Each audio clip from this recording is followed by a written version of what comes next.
Arrancamos nuestro programa de esta noche, este programa especial. Tengan todos ustedes muy buenas noches y bienvenidos a este espacio con este video de Misión Verdad que enmarca el contexto en el cual se desenvuelve los acontecimientos de la República Bolivariana de Venezuela en la actualidad.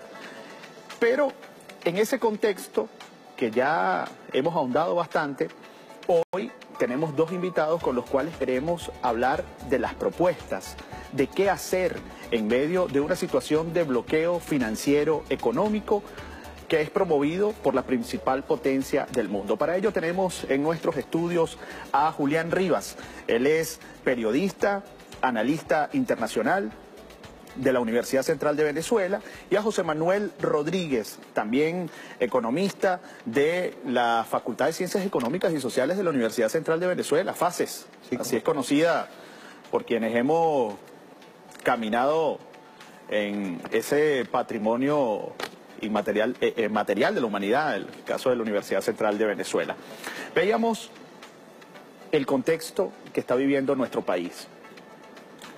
Y hay un dato que llama mucho la atención. Hay una encuestadora privada que dice que solo el 24% de los venezolanos cree que en Venezuela las dificultades económicas están ligadas a el bloqueo financiero, a las sanciones, primero la orden ejecutiva de Barack Obama, por cierto que por allí comenzaron las cosas, luego las sanciones de Donald Trump, y ya abiertamente como este vocero de las empresas transnacionales y del mundo capitalista, que es Donald Trump, habla de seguir asfixiando la economía venezolana. Eso nos hace recordar mucho incluso aquella famosa frase de Kissinger en el contexto del Chile, de Salvador Allende, que dijo en su momento: haremos chillar la economía, haremos gritar la economía de Chile.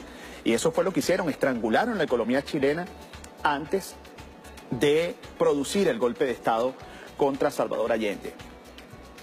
¿Cómo explicarle, Julián, como periodista, como comunicador, a quienes nos están viendo hasta ahora, que el imperialismo existe y que efectivamente ya se comienzan a sentir las asfixias en distintos sectores económicos venezolanos que tienen que ver con este bloqueo y con estas sanciones?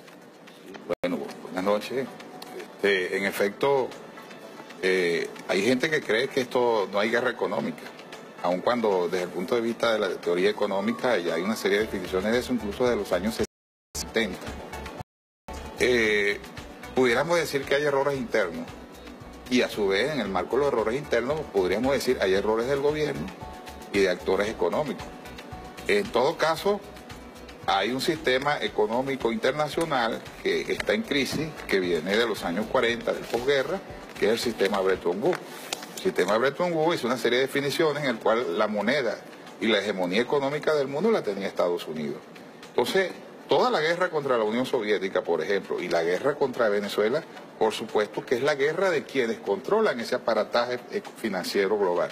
Y en el caso nuestro, reciente, a Venezuela se le están aplicando sanciones en el mismo marco que se le han aplicado a otros países, incluyendo a Rusia, porque hay un sistema económico internacional que ellos dominan, ellos tienen las teclas, ellos tienen quién puede transferir dinero, cuáles no, cuáles son los bancos que hegemonizan, incluso cosas tan sencillas como definir a quién califican y a quién no califican, a quién certifica y a quién no certifica. Es tan sencillo que cuando uno ve las calificadoras de riesgo, calificar el riesgo tiene un solo objetivo, señor. El calificar el riesgo se da en función del préstamo. Y si a usted le dicen que usted va mal, que usted no tiene credibilidad, por supuesto le van a poner una tasa más alta para un crédito internacional que el que no lo tiene. Si no pagas a tiempo. Incluso pagando a tiempo. Son calificadores, incluso las calificadoras norteamericanas quebraron en el 2008 y días antes seguían calificando. Ellos no se califican a sí mismos. Eso no solo ocurre en el sistema financiero, ellos califican la aeronáutica internacional, ellos califican el sistema naviero, porque es el capitalismo realmente existente que no ha entendido que, por supuesto, hay un nuevo mundo. Y ese nuevo mundo también va a tener una serie de definiciones en términos de tráfico internacional de dinero, además de un hecho real indiscutible, el ascenso y la recuperación de Rusia, el ascenso de China está creando un nuevo mundo, mucho multipolar. Hay un hecho real, la economía norteamericana no es la más rica del mundo hoy. Hay una situación bien particular en torno a la producción real de Estados Unidos. Solo dos ejemplos puedo poner. Estados Unidos ha sido desplazado en electrónica, producción de vehículos, y un aspecto que es bastante significativo. Por ejemplo, la producción de acero líquido de China está por el orden de los 700 millones de toneladas, 500, 700 millones de toneladas anuales. La producción de Estados Unidos 70, y toda la Unión Europea no pasa de 60 millones de toneladas. Estamos diciendo que estos países tienen 10% de la producción industrial de China. Entonces, por supuesto, un marco definido, que es el que conocemos, que tiene una especie de mecanismos que generan dependencia y colonización. Hay sectores que se van a resistir a esta nueva orientación del cambio de foco y visión de la moneda, de la cesta de moneda. Y incluso empezando por el sector financiero, la banca resiste. A veces dice, ¿por qué no el euro? Cuando saben que los intereses de Europa están amarrados a Estados Unidos, sino también, ¿por qué se aferra a un nuevo modelo que no solamente ellos temen que lo desplace, la banca realmente existente hoy en Venezuela, sino que es un modelo en el cual ellos no están, porque la banca venezolana, y eso hay que decirlo de una vez, es una banca atada a los intereses del Departamento del Tesoro de Estados Unidos. Quien no parte de esa discusión no va a entender cuál es el problema real en Venezuela hoy y de dónde viene el sabotaje. Ahora, José Manuel Rodríguez, economista, volviendo a la pregunta, ¿por qué hay un amplio sector de venezolanos, según esta encuestadora privada, que no entiende cómo las distintas formas que tienen este sistema capitalista internacional que controla, como decía Julián, todas las transacciones comerciales, o casi todas las transacciones comerciales, que controla el sistema bancario internacional y que puede efectivamente afectar la cotidianidad, incluso, por ejemplo, para traer los CLAP? Claro, fíjate, cuando tú dijiste casi toda, es todo. Porque trabaja sobre la base de las matrices de la estructura de la economía. La matriz tecnológica y la matriz energética se manejan todo en divisa, por aquello de la dinámica del petrodólar.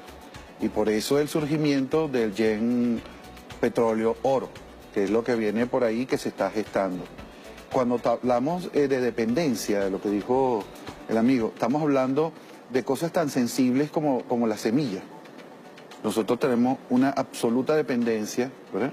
Ahorita estamos recuperando cierta autonomía y soberanía de lo que tiene que ver con las semillas, porque mucha de nuestra semilla es importada, se dejó de cultivar, pero lo que tiene que ver con los agroquímicos también son muchos importados.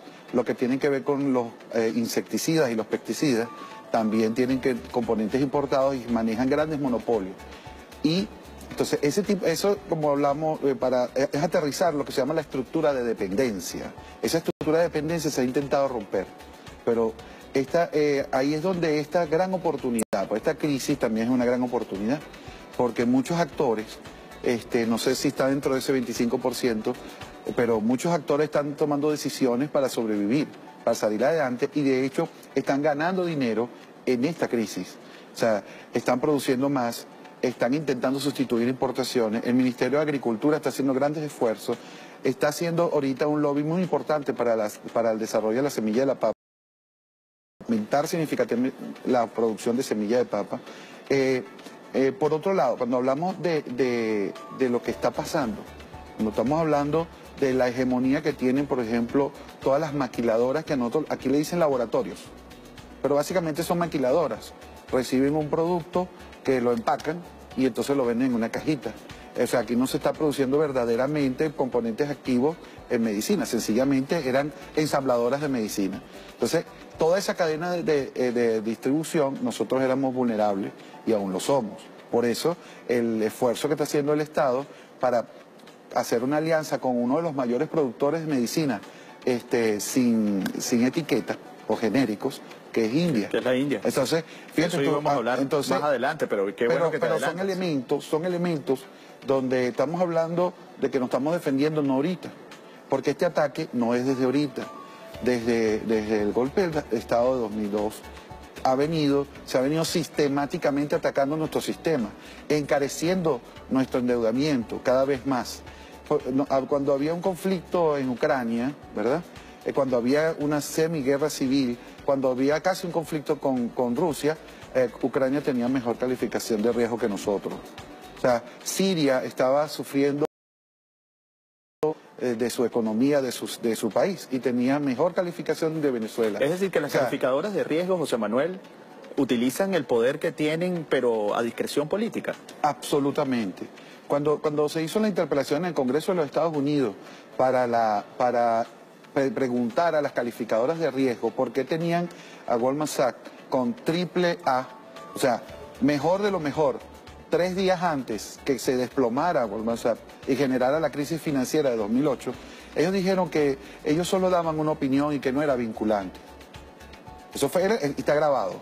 O sea, ellos solo opinaban. Oye, pero esas son las opiniones que destruyen un país. Que no solamente que destruyen a un país, porque aquí viene el otro elemento que me parece importante que abordemos, Julián, tú como periodista y José Manuel, es que a través de los medios de comunicación y de las agencias internacionales de noticias, ellos monopolizan o tratan de monopolizar la opinión pública mundial.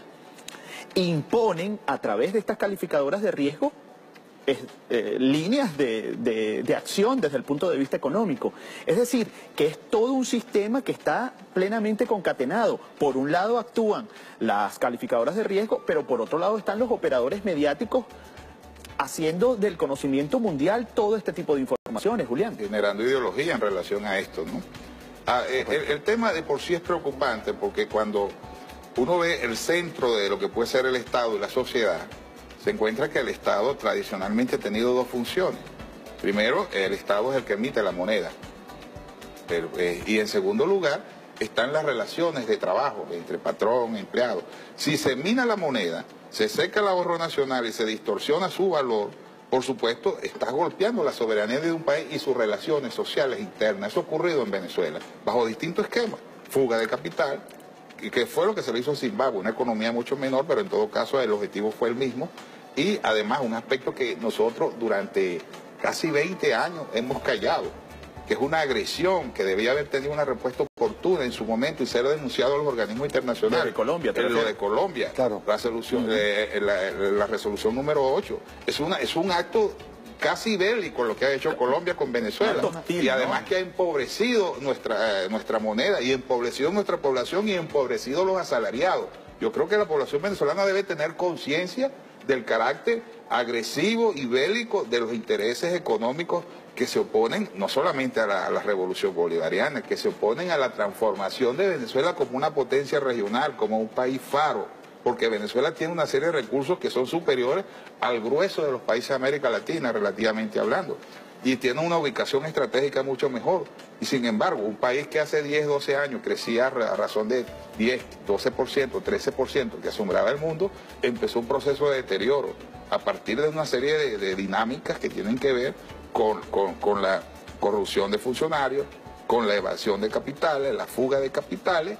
Además, toda esta política agresiva a partir del uso manipulado de la moneda extranjera, en este caso la divisa dólar, que ha sido básica en todo este proceso de distorsión de la economía venezolana. Ahora, Julián y José Manuel, en este caso, ¿eso quiere decir que este plan viene de lejos? Es decir, que lo que estamos viendo en la oficialización del discurso de Donald Trump es un plan que se viene elaborando desde hace mucho tiempo, porque a uno le cuesta trabajo creer. Y es un argumento incluso, digamos, muy cotidiano, que no es posible que una paginita, así dicen algunos sectores de Venezuela, como Dollar Today, pueda distorsionar toda la economía. Pero una simple página, está articulada a los bancos. Por supuesto, y está correlacionada. Mira, vale, Macri, en toda su humillación que le está causando a Argentina, endeudó a Argentina por 100 años. Y aún así no entregaron los financiamientos. Ahorita está desmantelando todo el sistema social y no le han entregado el financiamiento. O sea, Brasil tiene problemas económicos y está ahorita intentando privatizar grandes sectores de su economía, de actividad productiva, y no le dan el financiamiento. No, eso no es nuevo lo que nos está pasando a nosotros. Por cierto, José Manuel, perdóname, que es muy importante tu idea, pero también es importante en este contexto entender que la posición que ellos tienen contra Venezuela también tiene que ver con eso. Por supuesto. Porque los presionan si no hacen tal cosa contra Venezuela, desde el punto de vista diplomático, entonces no les damos los préstamos y los auxilios financieros que ellos necesitan. Por supuesto. Mira, la sumisión, la dominación que se ejerce a través del sistema financiero, como lo manifestó él, nuestro sistema financiero sencillamente ha sido desmantelado varias veces. Cuando lo desmanteló Rafael Caldera con la crisis financiera, que destruyó la mitad del sistema financiero, vino el Estado y lo auxilió. La famosa crisis del Banco Latino. Por supuesto. En el año 94, si no recuerdo. 94. Y después quisieron causar una crisis financiera en Venezuela, en medio del gobierno del comandante Chávez, y vino el Estado y tomó el control de varias empresas porque querían que recibieran auxilios. Entonces, no, se tomó el control de los bancos y se creó, por cierto, ese grupo de bancos crearon el Banco Bicentenario.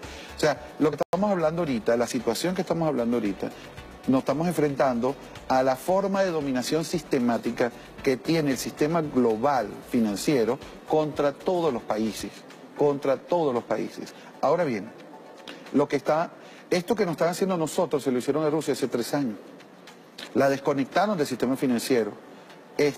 No solamente incapacitaron a sus funcionarios públicos para operar y representar a Rusia en el sistema financiero, sino que desconectaron del sistema de pagos internacionales y del sistema SWIFT para hacer las transacciones internacionales.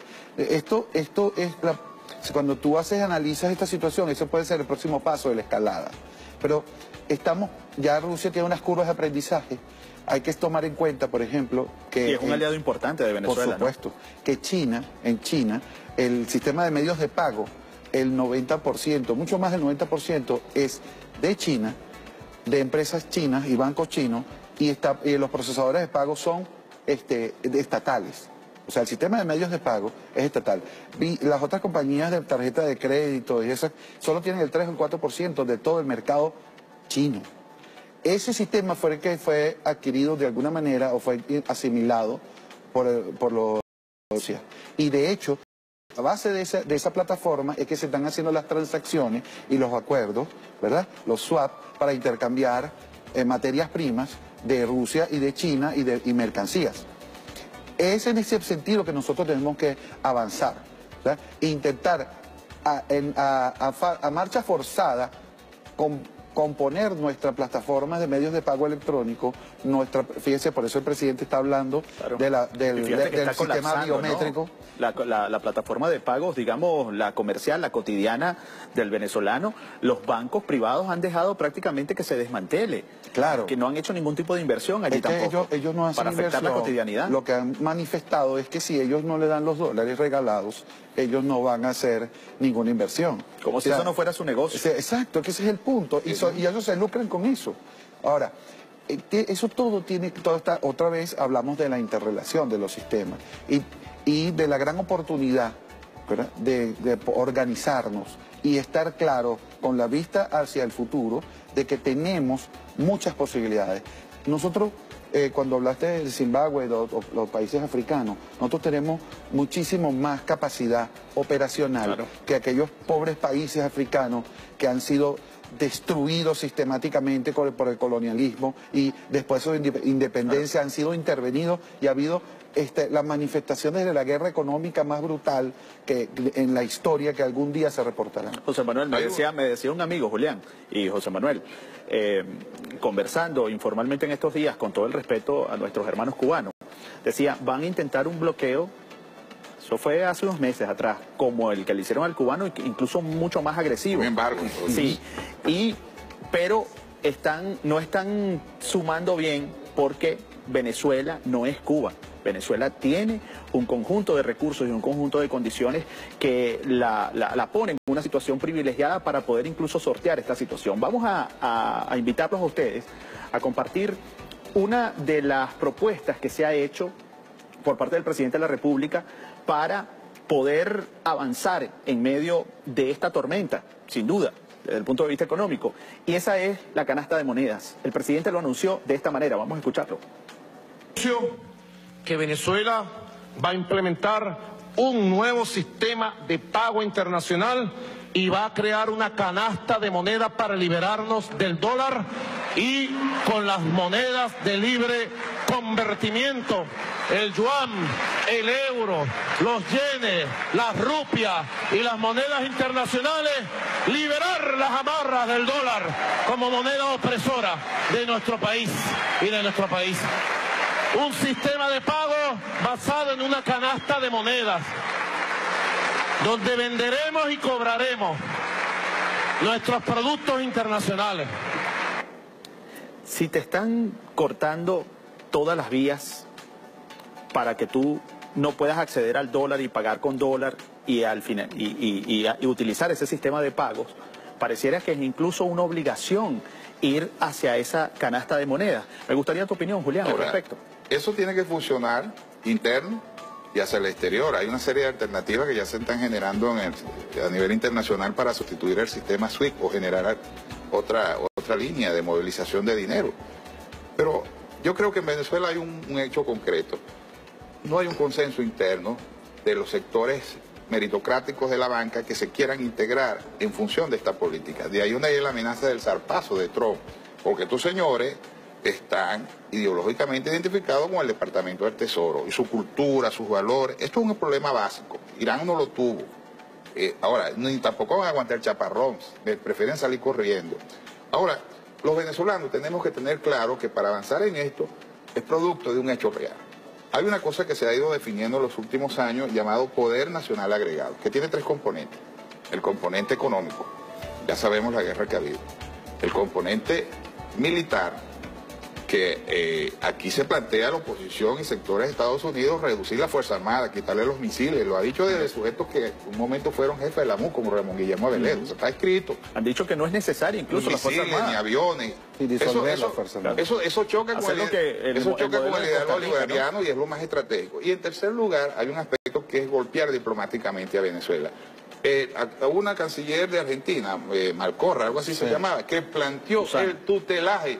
Una idea de la Edad Media, o de Hugo Grocio, de todos estos señores. El tutelaje es lo que le aplicaron a la Francia después de Napoleón. Es prácticamente intervenir en la vida del país, someterlo y darle una orientación. Entonces Venezuela, si hubiera caído en toda esta desestabilización, fuera un país intervenido, dominado y prácticamente reducido a unos niveles de pérdida de la soberanía. Entonces, a partir de esa situación, si nosotros tenemos conciencia que podemos reconstruir el país desde otra perspectiva, entendiendo que estos aliados que hemos tenido durante 200 años no son los que nos van a llevar a una nueva situación. En todo caso, Venezuela necesita un sistema financiero para sacar oportunidades que tiene por delante. Venezuela tiene una gran capacidad para crecer en su mercado interno, en el sector servicio, que eso depende de la soberanía y la capacidad de tener una moneda estable, sólida, y una moneda que tenga una tasa de cambio definida, que a su vez tengamos una política fiscal que se cumpla, no tanto reformarla en el sentido del pechaje, sino que sea eficiente. Y por supuesto, esta situación nos puede llevar a nuevos estadios de crecimiento. Nosotros tenemos una cantidad de recursos que hoy son de orden estratégico. Yo insisto mucho con el aluminio. Nosotros producimos 1 millón de toneladas de aluminio anuales. Podemos producir aluminio grado militar, que es el que se están produciendo los carros hoy en Venezuela, en el mundo. Pero no se le da valor agregado aquí. Bueno, eso es parte de un plan de desarrollo nacional que hay que elaborar para el futuro, con una serie de definiciones, alianzas y, por supuesto, definir cuál es la inversión extranjera y, sobre todo, cuál es la participación de la banca. Nosotros necesitamos capitales. Eso está contemplado en el arco minero. Nosotros necesitamos capitales intensivos en el sector transporte, por ejemplo, el sector aéreo. Vamos a definir los marcos de participación interno y externo para relanzar eso, porque eso lo destruyeron con una política deliberada, de goteo de aerolíneas, se las llevaron. Por ejemplo, Lufthansa fue sacada por el gobierno de señora Merkel, teniendo ganancia en Venezuela. Eso hay que decir sobre la población, más allá de los errores que se puedan cometer en Venezuela. Que aquí ninguno de los que se ha ido pérdida monetaria. No, se ha ido por razones el señor políticas. Santos acaba de sacar a Bianca, dejando una serie de compromisos sin cumplir. José Manuel, la canasta de monedas puede ayudar a la estabilización de la moneda en un mediano plazo y a la estabilización de la economía venezolana. Tú fuiste bien puntual al decir que la situación que estamos enfrentando con el dólar no fue una expresión que escogimos nosotros. O sea, eso es una imposición del Departamento de Estado. Hay una sutileza que me decía un profesor claramente en el texto, cuando tú escuchas lo que dijo el secretario del Tesoro, dice que se va a permitir operaciones de corto plazo que están vinculadas con el petróleo. Cuando se manifiesta, se ve explícito, son operaciones por menos de 90 días. Esas operaciones de por menos de 90 días es una operación básica de petróleo, porque el petróleo se paga 90 días. Entonces ellos dejaron que esas operaciones, supuestamente humanitariamente, el 90 y tanto % de nuestra operación petrolera, fluyera los recursos y las compañías petroleras tienen carta blanca para recibir el recurso. Recuérdate que lo que atacaron, entre otras cosas, fue la repatriación de las utilidades que tiene, en este caso, Citgo y otras operaciones que manejamos. Eso lo practicaron en Irak. Hay muchos intereses estadounidenses allí, Por de supuesto, empresas estadounidenses. De hecho, hubo cartas vinculadas diciendo, porque ellos iban a hacer algo un poco más drástico, y esta comunicación que hicieron estas compañías hizo que pusieran ese inciso, dejando que esas operaciones se movieran en divisa. Ahora, lo que hablamos de una cesta de monedas. Nosotros tenemos que estar claro que uno de nuestros socios importantes, y ahorita cada vez más importante, China. Uno de nuestros aliados en la política global petrolera es Rusia. Y de hecho nosotros hemos sido bisagra en esos procesos de negociación, sobre todo en el proceso del ajuste de la producción que ha generado la mejora del precio del petróleo. Venezuela. O sea, eso no es un eufemismo, es que hay países que nos hablan a nosotros y que no se hablan entre ellos. Y por eso, y porque hubo la mediación del presidente Nicolás Maduro, el presidente Chávez en su momento se mejoró. Entonces, estos países, está hablando de estos dos, y hablando de la India, ¿okay?, que articula en el grupo BRICS, ¿okay? Otra gran economía, ¿no? Sí, y otra visión del asunto, porque estos países tuvieron que organizarse porque no lo dejaban entrar en el club de las supercompetencias y las supervictoriosos de la Segunda Guerra Mundial que mencionó aquí. Entonces ellos tenían que buscar un espacio y lo están construyendo.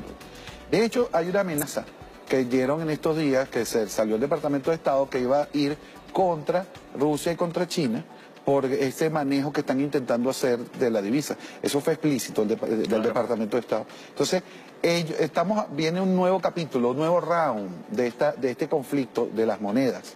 Y lo que se piensa es que van a atacar el contrato de petróleo en yuanes que está intentando conformar los chinos. Entonces, como te digo, la cesta de monedas es una opción que es probable, que es posible que nosotros utilicemos.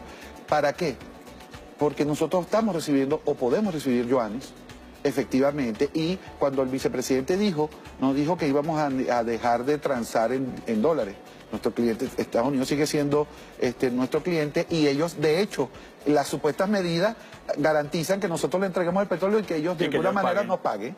¿Ves? Pero en el mercado DICOM, que la gente está necesitando una divisa para poder ir al extranjero a hacer negocios, y que nosotros podemos tener esa divisa de China, es ideal que los actores puedan tener acceso a la divisa y que los chinos no puedan dar líneas de crédito en esa divisa. Yo los quiero invitar a ustedes a seguir este análisis, pero con un pequeño aporte, que es un movimiento que ha estado haciendo Rusia, que ha estado haciendo China, y que ahora lo está haciendo Venezuela. No sé si mis compañeros de producción me tienen preparado ya esa nota que habla sobre la capitalización del oro en el Banco Central de Venezuela. En estos días, inmediatamente, hace pocos días, se ha venido anunciando, incluso el ahora canciller Jorge Arriaza, cuando fue ministro, estuvo al frente del arco minero y logró liderar ese movimiento a través del cual se está capitalizando el oro, se trae directamente de las minas y las barras de oro van al Banco Central de Venezuela. Eso lo está haciendo Rusia desde hace rato, lo está haciendo China, y queríamos compartirlo con ustedes. Ahí estamos viendo la última información con relación al respecto. Vamos a ponerla para ustedes. Yo me voy a poner de pie para leerla y compartirla con los venezolanos que nos están viendo a esta hora. 476 kilogramos de oro ingresan al Banco Central de Venezuela. Esta es información del 28 de septiembre de 2017. El ministro venezolano para el Desarrollo Minero Ecológico, Víctor Cano, indicó que este cargamento fortalecerá la economía del país y aumentará las reservas internacionales en oro. Yo me quedo con esto. Me quedo con esto porque creo que los analistas pueden ayudarnos a entender por qué va a fortalecer la economía venezolana esta capitalización del oro en el Banco Central de Venezuela. Julián. Venezuela tiene que ir en función de utilizar el oro para fortalecer su moneda. Hay mucho por hacer en los próximos meses en relación a todo este manejo perverso que ha habido alrededor del Bolívar. Y Venezuela tiene una potencialidad muy grande porque este es otro de los elementos centrales de la cultura que nos dejó la Segunda Guerra Mundial. Países con grandes recursos no tienen la misma capacidad de medida que países que no tienen, porque en la economía, por supuesto, los marcos de referencia han cambiado. Hay países que viven del sector servicio y tienen un manejo de dinero mucho mayor que otros que tienen grandes cantidades de riqueza. Eso demuestra lo injusto que es este mundo en el cual estamos. Pero realmente Venezuela necesita, por supuesto, generar una dinámica interna mucho más sana, revisar su estructura productiva, transformarla y además generar un sector político, un sector de comercio interno sano. Y fundamentalmente Venezuela necesita acabar con las fugas de sus recursos. Si Venezuela logra sanear la industria petrolera, ponerla a tono con las dinámicas de nuevos tiempos, ahorrar, el marco de general pudiéramos decir, bueno, vamos a meternos en el comercio exterior. Es una parte, pero otra es, por supuesto, es el mercado interno. Esto debe estar sujeto a un debate nacional. La constituyente lo asuma para resolver algunas situaciones de carácter productivo.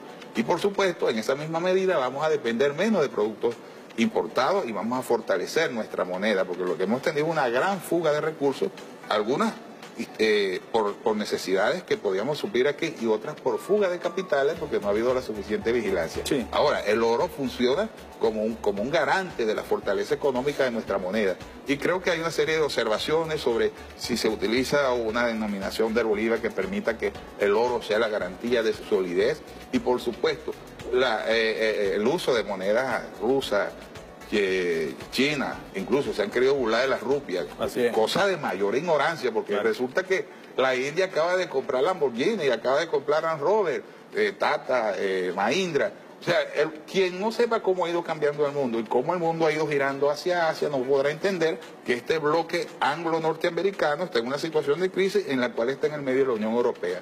Hay una situación favorable al país, pero eso también nos lleva incluso a revisarlo con nuestros vecinos, porque hay un elemento básico. Los procesos de integración en América Latina, en el cual fuimos muy ingenuos, creímos con mucha ilusión de que iban a ser así, no han sido así. Entonces pasa por una serie de definiciones de qué somos, con quién nos relacionamos y con quién comerciamos. Torpedeados también por muchas zancadillas, ¿no? Por el caso de Paraguay, un golpe parlamentario, en el caso también de Dilma Rousseff. Ahora, el papel moneda, para que tenga valor real, tiene que tener un respaldo. Ahora, ese respaldo puede ser en oro, pudiera ser también en petróleo o alguna reserva mineral importante. ¿Y esto qué significa? Porque los Estados Unidos de Norteamérica, al parecer, tienen mucho papel, pero no tienen tanto respaldo. ¿Qué significa esta propuesta que está haciendo Venezuela de fortalecerse y respaldar su moneda en oro? Mira, fíjate algo. Cuando uno piensa en las cosas valientes que hizo el presidente Chávez, tiene que poner en una de las primeras, pues tener el valor de repatriar el oro. ¿Qué sería de nosotros si Chávez hubiera dejado ese oro en Inglaterra? En este momento no te lo devuelven. Cuando nosotros pagamos eso, cuando recibimos ese oro, liquidamos parte de nuestra deuda externa para que nos pudieran entregar el oro. ¿Qué sería de Venezuela sin esos 10.000 millones de dólares que nos entregaron a regañadientes y que sabemos que todavía queda un remanente? Entonces, esa es la gran oportunidad. El presidente Chávez nos atrincheró con eso. Eso en este momento lo podrían haber ido embargado. De hecho, ahorita otra vez, Macri acaba de entregar a Inglaterra toda su reserva de oro. No parcialmente, no un pedacito. La acaba de entregar, eso está en la prensa. O sea, Argentina. O sea, te estoy diciendo que Argentina está haciendo lo mismo que nosotros, pero con una sonrisa. ¿Okay? Ahora, eso que está haciendo el Banco Central... Y con la contribución de su propio presidente de la República. Vaya, con el concurso. Ahora, fíjense algo. Lo que está haciendo el Banco Central en sí es brillante por su simpleza. Sencillamente está pagando el oro con una prima. Estamos pagando el oro en Venezuela con una prima, estamos pagando sobre el precio de mercado, lo estamos pagando en bolívares, y la pequeña minería, porque esa es otra cosa. Nosotros tenemos que recuperar la capacidad de producción de Minerver significativamente para que no sean de 400 kilos, sino de 4 y 5 toneladas. Pero esos 400 kilos, esas 4 toneladas que ha venido desde que empezó el arco minero, ha venido de la pequeña minería. La pequeña minería que ha arrimado el oro porque es más rentable, porque ellos les pagan en bolívares y con esos bolívares ellos reinvierten en su operación. Independientemente de las características de la operación. Ese oro, esas 4 toneladas de oro, significan que nuestra moneda es más poderosa por cada grama, como diría un minero, todos los días por eso. Y ese oro está debajo de la tierra, ese oro no estaba en el sistema financiero. Cada vez que eso se entra al Banco Central, es procesado, lo mandan a Alemania, se monetiza y regresa al Banco Central y entra en un lingote. El sistema financiero, ya van 4 toneladas. Cuando veamos por 200 toneladas, que ese es algo que debemos hacer. Entonces, mira que la moneda no tiene respaldo de la moneda de Venezuela. Mira, pero si acabamos de mandarle 200 toneladas. Ahora, cuando tú hablaste del respaldo de una moneda, nosotros tenemos que entender que toda la economía política dice que el respaldo de una moneda y el respaldo de un país, y lo único que genera valor es el trabajo. El trabajo de nuestra gente, el trabajo de la gente que madruga, el trabajo de nuestros mineros en CBG, el trabajo de la gente de Corpoelec. Y eso es lo que ellos están atacando todos los días, destruyendo el salario. Por eso el presidente, cuando algunos economistas para dicen... Para desmotivar la fuerza laboral, ¿no? Cuando algunos economistas hablan de que el presidente tiene que abandonar al pueblo y no subirles el salario, alegando eso, nosotros decimos, es que nosotros tenemos que pagarle a la gente, porque la gente sigue trabajando. Los camarógrafos siguen viniendo, la gente del metro sigue procesando, hay gente que camina a su trabajo porque cuando hay paro de transporte. Los que viven en las ciudades dormitorios siguen parándose a las 4 de la mañana, a las 3 de la mañana para ir a trabajar. Y para ellos es el CLAP, porque ellos sí tienen que recibir. Entonces nosotros tenemos una gran oportunidad. O sea, si nosotros empezamos a hacer eso, si nosotros empezamos a hacer un proceso de un sistema financiero y incorporamos sistemáticamente las empresas de seguro de Asia, las empresas de seguro de China, que empiecen a hacer cotizaciones, que se empiecen a registrar la superintendencia y que empiecen a generar un flujo de reaseguro a nuestro sistema, esa es una fase. Después, la adquisición de bancos por esas mismas empresas o fundar nuevos bancos que van a competir con estos señores banqueros. Eso es lo que tienen. Entonces, esa es la apertura. O sea, con nuestro trabajo, con nuestra agricultura. Fíjate algo, que una cosa es la minería y nosotros tenemos, y todo el mundo piensa en el oro, nosotros tenemos grandes reservas de otros minerales. Aluminio. Mira, ni siquiera estoy hablando de los minerales de lujo que tenemos. No, te estoy hablando del carbón de Carbozulia. Te estoy hablando de la caldolomitia. Y el gas, no podemos dejarlo. Del gas. Estamos hablando de muchas cosas. ¿Ves? Estamos hablando del cemento, de la piedra caliza. Hay muchas cosas que pueden hacerlo. Ese nuevo sistema financiero es el que nos hace falta. Y esa nueva dinámica existe y la podemos levantar. Mira, esta discusión está tan buena que no quisiéramos cortarla. Pero probablemente el tiempo se acaba. Sí, nos quedaron temas por abordar. Por ejemplo, la importancia que tiene, aunque ya ustedes se adelantaron, la importancia que tiene la relación con China, la relación con Rusia, la relación con la India, y que son elementos que van sin duda alguna a respaldar a Venezuela en este momento que no deja de ser crítico por el hecho de que tengamos las condiciones para salir adelante. Tenemos un minuto para el final. A mí me gustaría que cada uno de ustedes le diera un mensaje a ese pueblo que trabaja, a ese pueblo que sale a laborar todos los días, con relación a las potencialidades que tiene Venezuela para salir adelante en medio de esta tormenta. Bueno, lo primero que decirle a Venezuela es que aquí se estableció una minoría social que se quiso apropiar todo para ellos. Y eso uno lo ve con pequeños ejemplos. La cartelización de los servicios. En los últimos 40 años, sobre todo en la época de Pérez Herrera, se distorsionó el sistema económico venezolano. En Venezuela es uno de los pocos países del mundo donde un vehículo se vende caro y no tiene ningún sistema de venta, crédito o leasing. Entonces, ahí hay una situación que no ocurre en otros países del mundo. Y se revaloriza Ahora, en Venezuela lo que se ha hecho es sembrar desesperanza en la juventud para que se vaya. Todo ha sido un programa perverso, pero las potencialidades económicas de Venezuela son superiores al resto de los países de Sudamérica, relativamente hablando. Tan es así, tenemos un mejor sistema de playa, tenemos una serie de potenciales, pero a su vez nos han generado una inestabilidad. Pero hay que trabajar, Julián, hay que salir a trabajar todos los días. José Manuel, el mensaje para los venezolanos que nos ven a esta hora, y bueno, este ejercicio tenemos que repetirlo. Mira, Venezuela, hay que fue candidato, que es un comediante que yo, Benjamín Rauseo, el llamado Conde del Guácharo. Conde del Guácharo dice, Venezuela se va a recuperar.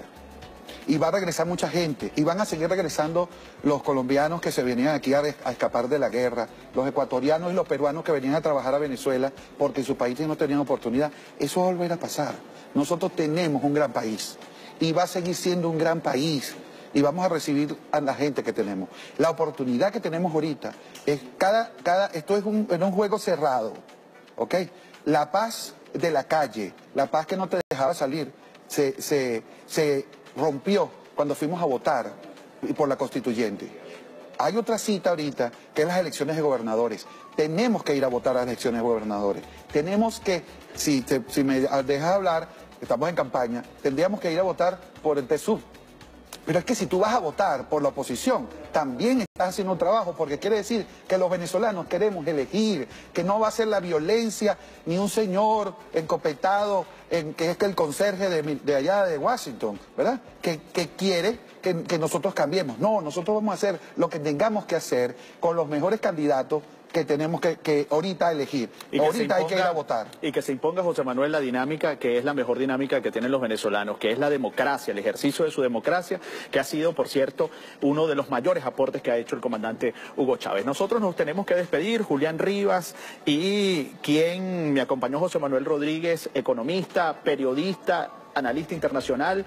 Nos despedimos como siempre porque hay una transmisión en cadena nacional de radio y televisión en los próximos minutos, y lo hacemos como siempre hablándoles a todos ustedes recordándoles que estamos encima de la reserva de petróleo más grande del mundo, que cualquier cosa que suceda tiene que ver con eso, pero también que somos el pueblo de los libertadores de América, con su ejemplo de dignidad. Muchas gracias por acompañarnos, hasta una próxima oportunidad.